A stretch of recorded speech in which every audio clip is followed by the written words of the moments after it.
బంగారం కొంటున్నారా? అయితే పారా హుషార్. Hall mark ఉన్నవన్నీ ఒరిజినల్ గోల్డ్ ఆభరణాలు కాకపోవచ్చు. విజయవాడలో జరుగుతున్న డూప్లికేట్ దందాను గుర్తించారు BIS అధికారులు. దానికి సంబంధించిన బ్రేకింగ్ ఇది. విజయవాడ నగర వ్యాప్తంగా పలు బంగారు ఆభరణాల షాపులపై దాడులు నిర్వహించారు BIS అధికారులు. పలు షాపుల్లో నకిలీ హాల్ మార్కింగ్తో బంగారు ఆభరణాలు అమ్ముతున్నట్టుగా ఈ సోదాల్లో గుర్తించారు. జై హింద్ కాంప్లెక్స్లోని షాపుల్లో సోదాలు నిర్వహించిన BIS అధికారులు భారీగా బంగారు ఆభరణాలు స్వాధీనం చేసుకున్నారు. హాల్ మార్కింగ్ లేకుండా అమ్మకాలు చేస్తోన్న షాపులపై కేసులు నమోదు చేశారు. గోల్డ్ షాపుల్లో BIS అధికారుల సోదాలపై మరింత సమాచారం మా స్పెషల్ కరెస్పాండెంట్ వసంత్ అందిస్తారు. విజయవాడ నగర వ్యాప్తంగా BIS అధికారులు ఏకకాలంలో జ్యువెలరీ షాపులపైన దాడులు చేశారు. హాల్ మార్కింగ్ లేకుండా అమ్మకాలు చేస్తున్నటువంటి అన్ని షాపులపైన దాడులు చేసి కేసులు నమోదు చేశారు. భారీగా బంగారు ఆభరణాలు కూడా స్వాధీనం. ప్రస్తుతం BIS జాయింట్ డైరెక్టర్ అర్జున్ మనతో ఉన్నారు. సరే, ఏంటి ఇంత పెద్ద ఎత్తున హాల్ మార్కింగ్ సంబంధించినటువంటి దీనిపైన రైడ్ ఎందుకు చేస్తూ ఉన్నారు? ఇంతవరకు ఎంత బంగారాన్ని స్వాధీనం చేసుకున్నారు? మాకు సోర్సెస్ వల్ల ఇక్కడ తెలిసింది ఏంటంటే HYD లేకుండా కొన్ని అమ్ముతున్నారని తెలిసింది. సో షాప్లో చెక్ చేస్తున్నాము 1-2 షాప్స్. ఇప్పుడు ఇంకా వెయిట్ అంతే తెలుస్తుంది మాకు. రఫ్గా అయితే వెయిట్ చేస్తున్నాము. ఇంకా కొన్ని చెక్ చేసి మేము కౌంట్ ప్లస్ వెయిట్ అని చెక్ చేసి మేము మా పేపర్స్లో అన్ని అప్డేట్ చేసి వాళ్ళకి ఇస్తాము. సో అక్కడ ఏంటంటే వితౌట్ HYD చాలా ఉన్నాయి. సో మీరు ఇక్కడ చూస్తున్నారు చాలా ఐటమ్స్.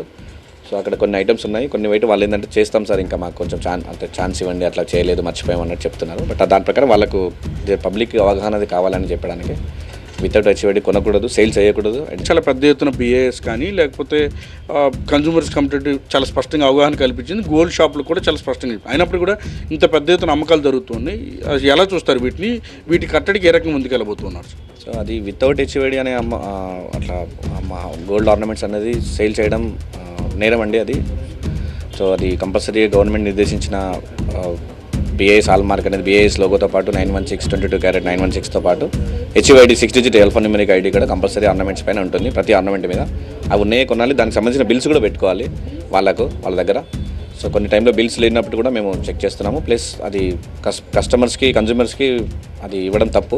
సో భవిష్యత్తులో ఇలా అమ్మకాలు జరిపేటువంటి వరకు మీరు ఏం హెచ్చరికలు జారీ చేయబోతున్నారు సార్? ఏం చెప్తారు బంగారు షాప్ ఓనర్లందరికీ కానీ జ్యువెలరీ షాప్ యజమానికి ఏం చెప్తారు సార్?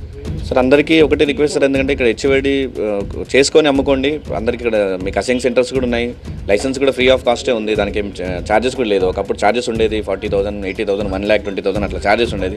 Everything become zero. అసలు జీరో డబ్బులతో అసలు లైసెన్స్ ఇస్తున్నాం. ఎందుకంటే ఆ నమ్మకంతో మేము ఇచ్చాము. ఎందుకంటే ఆ నమ్మకం కస్టమర్స్కి నిలబెట్టుకోవాలి. అదేవిధంగా కస్టమర్స్ కూడా HYD ఉన్నాయకుంటే బాగుంటుందని. సో మనం ఈచ్ అండ్ ఎవ్రీ ఆర్నమెంట్ అమ్మేటప్పుడు కంపల్సరీగా ఆలోచించి సరే ఇది HYD లేదు కాబట్టి మేము కస్టమర్స్కి చెప్పాలి, నేను ఇప్పుడు ఇది HYD లేదండి, నేను చేంజ్ ఇస్తాను, కావాలంటే టైం పడుతుంది, it will take only 1 day, ఇప్పుడు నెక్స్ట్ డే ఇస్తానమ్మా, ఎందుకంటే దీన్ని HYD లేదు చెప్తే కస్టమర్కి నమ్మకం అప్పుడు పుడుతుంది. ఎవరైతే కన్జ్యూమర్స్ ఉంటారో వారు నష్టపోకూడదన్న ఒకే ఒక్క ఉద్దేశంలో భాగంగా BIS ఏకకాలంలో ఈ సోదాలు చేస్తుంది. ఇటీవల కాలంలో రాష్ట్ర వ్యాప్తంగా కూడా పెద్ద ఎత్తున BIS అధికారులు దాడులు చేస్తున్నారు. ఎవరైతే హాల్ మార్కింగ్ లేకుండా బంగారు ఆభరణాలు అమ్ముతున్నారో వారందరిపైన కూడా కేసులు నమోదు చేసి వారందరికీ సంబంధించినటువంటి బంగారాన్ని మొత్తాన్ని కూడా స్వాధీనం చేసుకుంటున్నారు. ప్రస్తుతం విజయవాడ నగర వ్యాప్తంగా సోదాలు జరుగుతున్నాయి. మరికొన్ని గంటల పాటు కూడా ఈ సోదాలు కొనసాగేటటువంటి అవకాశం ఉంది. కెమెరా పర్సన్ వెంకట్తో వసంత్ TV9 విజయవాడ.